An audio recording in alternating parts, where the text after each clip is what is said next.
Es un gusto poder participar con la academia en este su congreso desarrollado en el bello estado de Hidalgo, con nuestra propuesta intitulada El ferrocarril como una alternativa innovadora, trabajo que desarrollamos y que presentamos la doctora Silvia Ochoa Ayala, el maestro Roberto Lima Zagal y un servidor Gumersindo David Fariña López.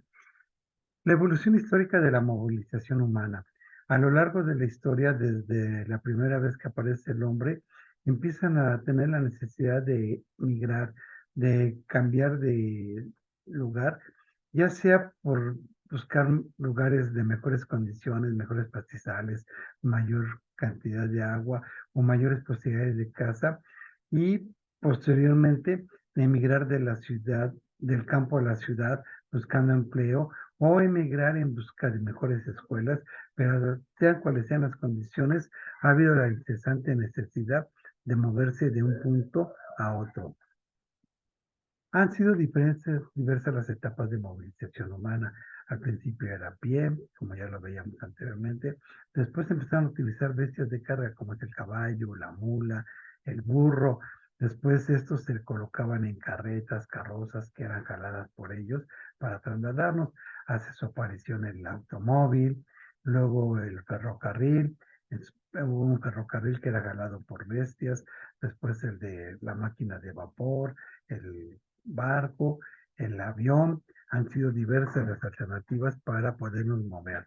Los orígenes históricos del ferrocarril se remontan al año de 1802, en donde se buscaba poder trasladar pesadas cargas, productos de la minería, como el carbón y otros productos, y se alcanzaban velocidades de hasta 20 kilómetros por hora. Conforme pasa el tiempo, se busca incrementar la capacidad de carga, que pueda tener mayor capacidad y también mayor comodidad. Se meten camastros, catres, lugares donde la gente pueda dormir, porque a veces los viajes son muy largos y prolongados y es pertinente que puedan descansar para llegar a mejores condiciones. La historia ferrocarrilera en México se puede decir que se remonta al año de 1837, cuando se otorga el permiso para la construcción de la primera línea que enlazaría el puerto de Veracruz y la Ciudad de México. Sin embargo, por diversos problemas, no es sino hasta 1850 que se inauguraron los primeros 13 kilómetros de esta línea, lo que marcó el comienzo de una nueva era en el transporte de ferrocarril en el sistema ferroviario, que eventualmente se extendería a lo largo del país. El ferrocarril en el norte de México, dado que es una zona altamente minera, se tenía la necesidad del transporte de sus materiales y de personas. Es por ello que se empieza la implementación de vías férreas para unir diferentes puntos.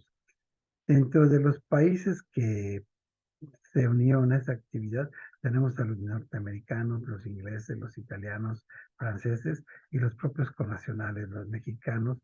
Ellos como inversionistas se involucraron en la construcción y en la expansión de las vías férreas y tanto en la operación.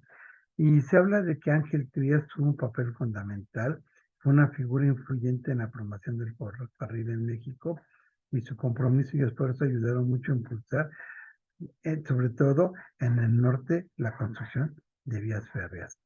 No podemos negar que cuando hablamos del ferrocarril, inmediatamente lo ligamos con la Revolución Mexicana. En un principio, los militares lo usaban para trasladar a sus tropas.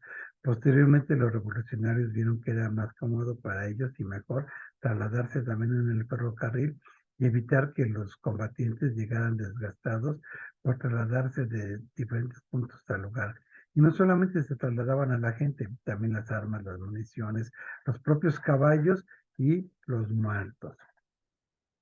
El sistema ferroviario en México abarca 17.360 kilómetros de las principales vías férreas y secundarias concesionadas, junto con 4.474 kilómetros de vías auxiliares, 1.555 de vías particulares, totalizando 23.389 kilómetros en su funcionamiento.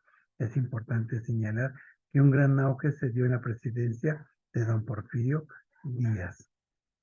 Posteriormente, se ve que hay una complejidad y especialización en el desarrollo ferroviario.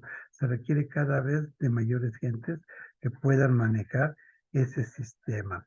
Dentro de los perfiles profesionales para atender la industria ferroviaria actualmente en México, la tarea principal se le encargó a la SEDENA, a la Secretaría de la Defensa Nacional, y aquí están coadyuvando el Instituto Politécnico Nacional, la Universidad Nacional de México y el Colegio Nacional de Educación Profesional Técnica, haciendo hincapié que dentro del Politécnico, la Unidad Profesional Interdisciplinaria de Ingeniería y Ciencias Sociales y Administrativas, la UPIXA, está trabajando. Se habla que hay 6 periodos fundamentales, yo uno, el séptimo. En el primero es el surgimiento de 1837 a 1873, aunque en 1850 es cuando realmente empieza en México. El auge en el periodo del gobierno de don Porfirio Díaz, de 1873 a 1910, cuando empieza la Revolución Mexicana. El declive del sistema de 1910 a 1970, dado que algunos saboteaban los vías férreas o las máquinas para debilitar al enemigo, la crisis de 1970 al 95, la privatización del 95 al 99 durante el gobierno de Ernesto Zedillo Ponce de León, la modernización del 2000 al 2015 y el resurgimiento del 2015 a la época actual. En la privatización, haciendo énfasis en que fue en el gobierno de Ernesto Zedillo Ponce de León. ¿Cuál es el objetivo del estudio? Es resaltar el compromiso del gobierno mexicano con el desarrollo sostenible, que implica satisfacer las necesidades esenciales sin perjudicar las futuras generaciones, y se busca conectar el sureste, reactivarlo económicamente con el turismo y con el traslado de productos.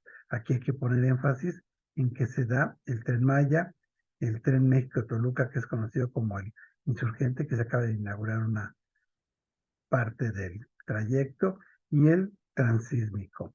El Tren Maya, hacer énfasis en que en las mañanas será turístico y en las noches de carga.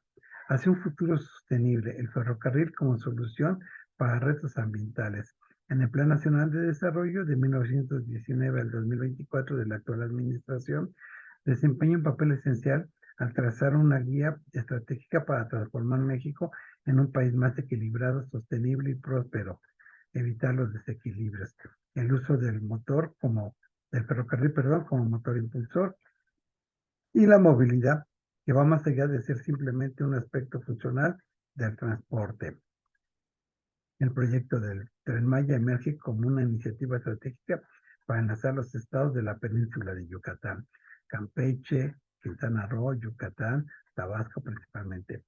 Países como Estados Unidos, Canadá, Inglaterra y Alemania han dado gran importancia a la movilidad a través del ferrocarril. Por ello, México no se puede quedar atrás. ¿Cuáles son los resultados?